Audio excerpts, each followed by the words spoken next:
Hi guys, itutour ko kayo dito sa lugar kung saan na naman kami napadpad. This year guys is pangalawang outing na namin to ng families dahil sa mga birthday na yan.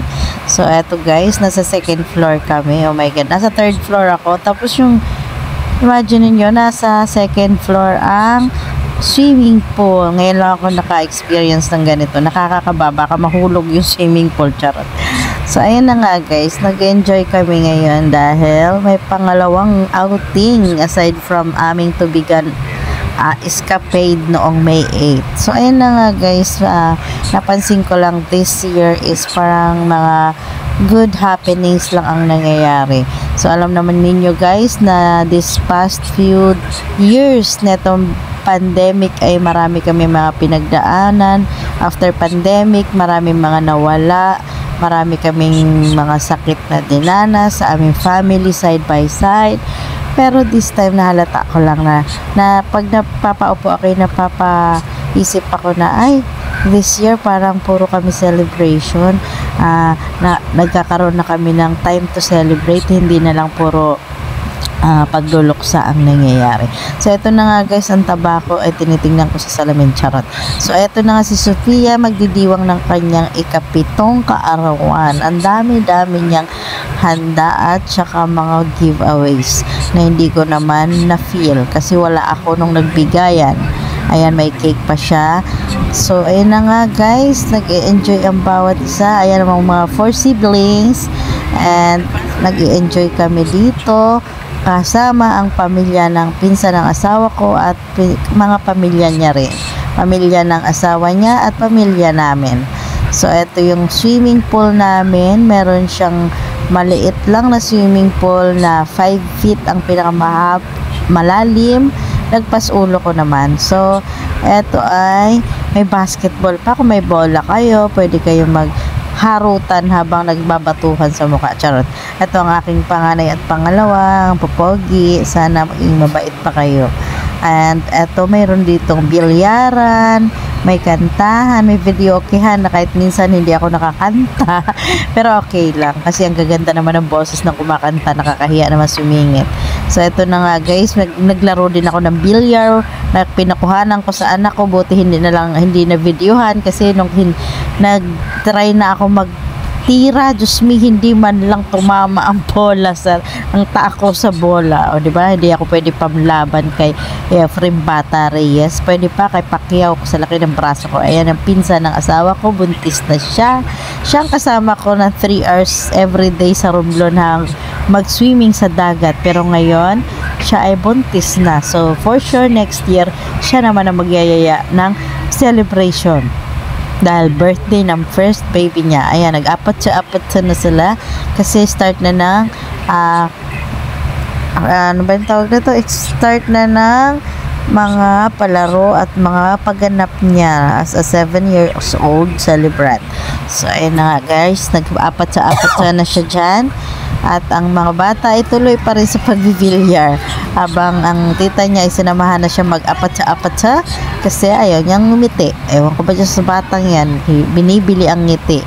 Minsan, sasama na rin siya ng kanyang amahan na hindi na lumaki at hindi ko rin pala naisama dito ang aking mga speech nung ako'y naimbitahan sa isa sa mga 7th candle at ang kasama ko ay mga lola. Kaloka, mukha na ba talaga akong lola? So ito na guys, tingnan nyo naman kung gaano karami ang laman ng prizes. Sa 3 kong anak, meron silang tag-iisa, so tiba-tiba ang nanay. Charot, pero hindi sila rin na kumain yan ha. Ang ginawa ko lang dyan ay in-unboxing ang mga prizes. So, ang dami talaga guys. Sabi ko dyan, ang liit na ng vinegar posit na. Sabi naman ng bayo ko, ay kasi nga, lumaki ka na. Ay, lumaki pala ako. Charot. Ayan, gusto ko lang dyan ay ang jelly eggs at saka yung cellphone. Ayan, cellphone hindi ko naman nilaro. Ayan, pati yung marshmallow. Sabi nila guys, gamot daw yan sa sikmura. Kaya madalas ko na yan kainin. At pinaghati-hatian na nila after kong balandra ang mga laman ng prizes. So, after ng ating unboxing guys, tingnan nyo kung sino ang nag-e-enjoy ng cellphone na yan. Ang matatanda. Hala, kanya-kanyang pindot. Hala, sige, ayun pa, seryosong seryoso. Na ilan na napasok mo dyan? Masyado ka na nag-i-enjoy. Hinahanap na ng mga bata yan. So, eto na, ang 7 roses. Ang bunso ko ang nag 7 roses. Ang damit ay pambahay. Ewan ko ba naman guys, sa sobrang wala ako sa mood umalis. Ang mga anak ko, hinayaan ko lang silang kumuha ng mga damit nila. At after ng paganap, swimming time. Ayan guys, ayan ang pinakagustong gusto nilang gawin, ang mag-swimming. So guys, hindi nakakatuwa yung swimming pool kasi napakainit. Pero good thing, pwede siya sa mga bata kasi hindi ka mag-aalala lang sasakit ang kanilang mga tiyan or mga kung anik-anik kasi nga may init. Kaya lang, di mo may enjoy kasi pwede ka na magkape. So, ayan mga pinsan ng asawa ko, tita niya, hala, nag-i-enjoy kumain. Masaya talaga guys nung pag marami, masarap kumain, though pagka marami ka nilagay sa plato, ayan si ante ang taga-salo, kasi kaya sabi niya, hindi na ako kukuha ng pagkain, kasi haba ako yung sobra nyo. Hindi nga siya nagkamali, ang dami namin sobra. At ang mga anak ko, mga pinsan niya, nag-i-enjoy. So, ayan na guys, so nakakatuwa. Nandiyan na kami lahat dyan. Ayan, mga bata pa rin ang sobrang enjoy na enjoy. Yan o, kahit dyan sa gripo, napakainit. Ewan ko ba kahit sa kapumwesto dyan, mainit. Hindi ka talaga matutuwa. Kasi summer yan eh. Na-expect mo malalamigan ka. Hindi, init ang ulo mo sa sobrang init. Pwede ka na magkape. So, ito na guys, 11 a.m. umaga. Ang taba-taba, kumakain ng tuyo at saka naghahanap yan ng kape. Sabi sa anak ko, pahingin kape pero hindi naman niya ako sinunod. Ayan, nilagyan ko ng yelo ang kape dyan kasi nga wala pang mainit. Siguro mga 3 times ako nagkakape dyan. Ewan ko guys, may ngayong tumanda ako lalo ko na-addict sa kape. Kahit na hindi na nakakatulog. Kahit ngayong pino-voice over ko to guys, mag-aalas 2 na. 1 minute na lang, alas 2 na. Kakakape ng hapon. So, minsan naman pagpagod na pagod ako, nagiging tulog naman ako. Naghiminto kasi ako guys mag-exercise sa sports complex. Pero, mga bukas siguro mag-i-start ulit ako. May mga minumukmuk lang ako sa buhay ko. So, ayan guys, naubos ko rin after 2 years. Nagdagdag pa ako dyan. Sira na ang diet ko kaya tinuloy-tuloy ko na. Ito na yung pangalawang araw guys, pauwi na kami. At, ayan, hapon na. Ang tagal nila akong tinatawag sa loob ay doon ako sa aircon. Ayoko kasi mag-swimming kasi nga ang init. Pero dahil andyan na silang lahat, malapit na rin kaming umuwi. Mga 1 hour na lang, sumali na ako. And after guys, pauwi na talaga yan. Tapos na lahat. Siniyaya ko silang, mag-dive kayo. Pahirapan pa. Yung bayaw ko, di talaga sumali. So, itong anak ko marunong na palang lumangoy. Siguro tumatakas to kapag hindi ko pinapayagan. So, ayan na. Nauto ko naman sila. Nauto ko naman sila na mag-dive bawat isa. Nakakatuwa sana kung marami sila. Kaso sila lang ang nauto ko. So, next time paghahandaan ko na. Nung sa Romblon, pinaplano ko yan 1, 2, 3, 4. Oh, ang galing ng pamangkin namin. Siya raw babae. So, eto pa guys. Ang balya na naman ang lalangoy. 1, 2, 3. Plakda. Ayan na nga guys. Naplakda na. Pero magaling yan lumangoy. Hindi lang sa malalaliman. Pero magaling na yan mag-hold ng breath while swimming.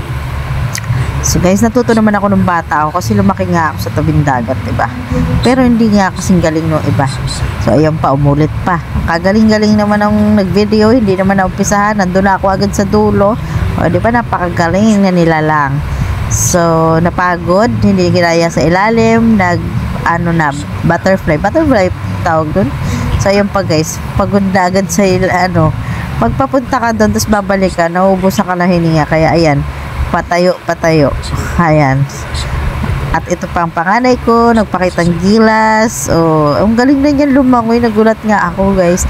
Siguro tumatakas to mag-swimming, di nagpapaalam sa akin. Kaya pala minsan naalis pagdating para pagod na pagod. Siguro yan yung ginagawa niya, nag-swimming. At ang bunso ko rin guys, tingnan mo, marunong na rin siya. Diba? Konti na lang, konti practice pa. Marunong na rin siya. At yan ang kanyang pinagkakaabalahan tuwing mag-swimming. At ito na ang mag-ama guys. Ito na ang last. Dito na nagtatapos ang lahat. Salamat sa lahat. Happy birthday. Ito na nga kami guys. Family is love talaga. Ano man ang pinagdadaanan natin. Wala dapat inggitan. Walang mga bad comments kasi yun ang nagpapasira sa pamilya. At dito ko napatunayan na kahit ano ang pagsubok na dumaan, There's always a rainbow after the rain. Ayan, mayroon kami picture before, napayat pa kami, ngayon ay lobo na kami pareho.